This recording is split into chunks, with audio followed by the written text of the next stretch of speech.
क्या हम अभी एक ऐसे देश में रहते हैं जहां हर रोज 18 बहन बेटियाओं की जान चली जाती है और उसके पीछे का रीजन बस एक ही है, वो है दहेज प्रथा। यह बात हम नहीं कह रहे हैं, एनसीआरबी की रिपोर्ट के चीख चीख कर चिल्ला चिल्ला कर कह रही है कि बिहार, उत्तर प्रदेश, मध्य प्रदेश, राजस्थान, हरियाणा ऐसे राज्य में हर रोज 18 बहन बेटियों को गला घोट कर या फिर इस दहेज के कारण किसी भी तरीका से उन्हें मार दिया जाता है। और हम लड़कों तक को ये बात अभी तक पता नहीं चलता है कि कैसे उस 18 बहन बेटियों को मार दिया जाता है।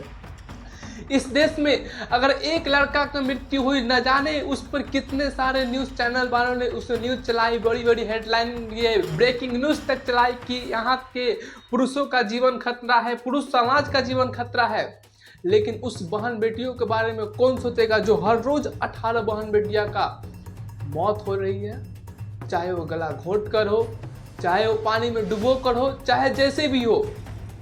इस दहेज प्रथा के कारण हर दिन हमारे देश में 18 बेटियां की जान जा रही है। और उत्तर प्रदेश, बिहार, राजस्थान, मध्य प्रदेश ऐसा राज्य अब हमारे लिए राज्य नहीं, वो कब्रगाह बन गया है, क्योंकि वहां पे हर रोज 18 बहन बेटियों की जान जाती है। उदाहरण के लिए आपको मैं बताता हूँ, बिहार के शिवांगी की मामला लीजिए, बिहार का शिवांगी का आप मामला ले लीजिए, या फिर उत्तर प्रदेश की रानी का मामला लीजिए, अंशिका का मामला लीजिए, या फिर मुस्कान नाम जैसी मुस्कुराहट मुस्कान लड़की का नाम ले लीजिए, उसका मामला ले लीजिए, इन सभी को मामला ले लीजिए। इन सबों का मौत का बस एक ही रीजन है, दहेज प्रथा। अगर आज ये दहेज प्रथा नहीं होता तो आज ये सारे बहन बेटियां जिंदा होती, आज सारी बहन बेटियां हमारी बीच होती। एक तरफ आप देखेंगे कि एक तरफ हमारी ही देश की बहन बेटियां ऑपरेशन तक करती है, राफेल तक उड़ाती है, और एक तरफ हमारी बहन बेटियां कुछ चंद रुपयों के कारण मौत के घाट उतार दी जाती है। क्या ये कहां तक सही है? आप दिल्ली के कोमल के बारे में बात कर लीजिए, तमिलनाडु की रिहाना के बारे में बात कर लीजिए, यह बस नाम नहीं है, यह बस नाम नहीं है।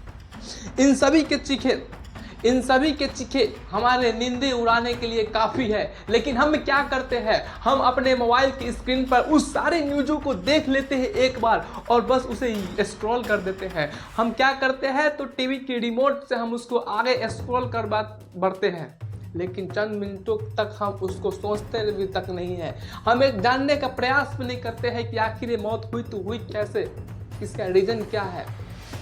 इन सबों का कहीं ना कहीं देखे तो इन सबों का जिम्मेदार हम सब भी हैं।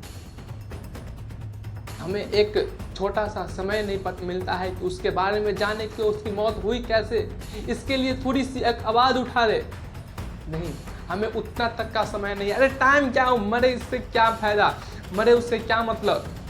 हमें तो मरने वालों के नाम तक पता नहीं होगी, हम इस कदर अपने लाइफ में बिजी हो चुके हैं। तो क्या ही इस देश की बहन बेटियों के बारे में सोचे। एक तरफ आप देखिए ना कि एक ही तरफ एक लड़की ऑपरेशन तक कर लेती है, एक लड़की राफेल तक उड़ा लेती है, और एक लड़की को मौत के घाट तक उतार दिया जाता है। और हम नहीं कह रहे कि हर रोज 18 लड़कियां की मौत के घाट उतारी जाती हैं।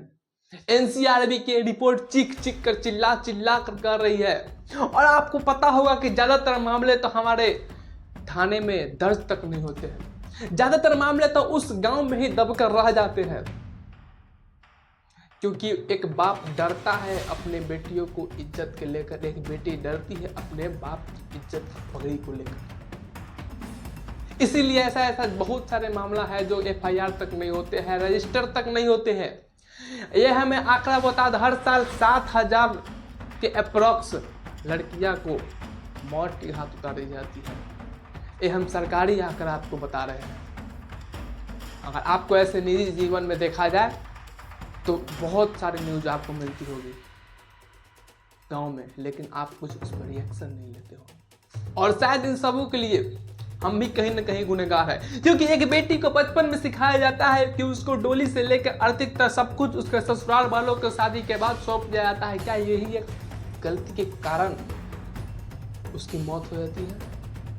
ससुराल में सब कुछ देखा देने के बाद वो अपने मायके में इसलिए नहीं बता पाती है क्योंकि उसकी माँ जब विदाई करती है तो इस कदर कह देती है कि आज से तेरी डोली से लेकर आरती तक सब कुछ तेरे ही ससुराल में हो गए, इसलिए अपने माँ बाप को कुछ नहीं बता पाती है। और उसको मौत दे दी जाती है लास्ट में। और क्या बताए, एक खबर हमारे ही जिला वैशाली का आप ले लीजिए।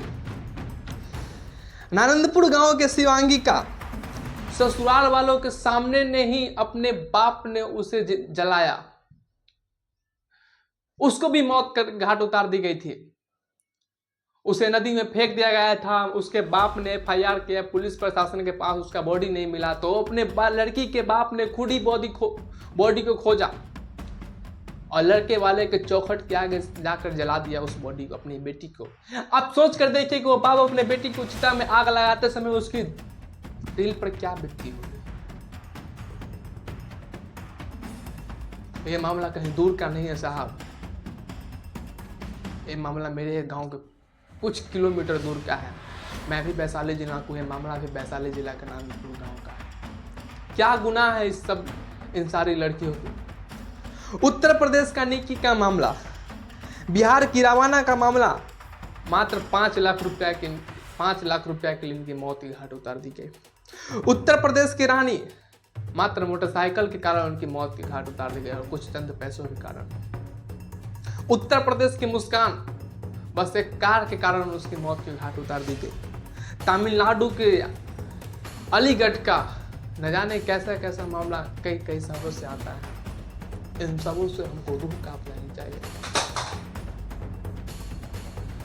देश भर में 2-4 मर्द को मार दिया गया तो पूरा पुरुष समाज आगे आकर बोलने लगे कि अब पूरा पुरुष समाज खतरे में है। लेकिन हर रोज हमारे देश में 18 से भी ज्यादा बहन बेटियां मर रही, उसका क्या? कहीं ना कहीं हम सबको भी इसके लिए आगे आकर आवाज उठानी चाहिए। NCRB का आप आंकड़ा देखिएगा तो 2022 में 6450 बेटियां इस देश दुनिया को छोड़कर चली गई है। 2021 का 6753, 2022 का 6886 और अब हर रोज 18 से ज्यादा। क्या यही हमारे देश की दुर्गति है? क्या यही हमारे देश की लोकतांत्रिक है?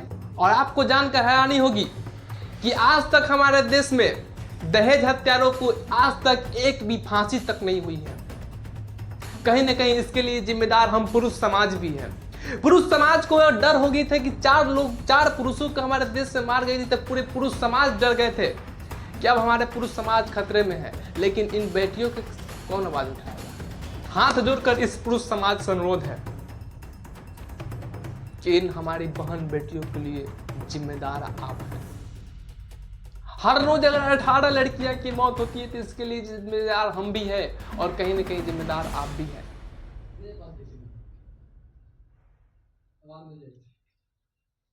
बाकी जय हिंद, जय भारत।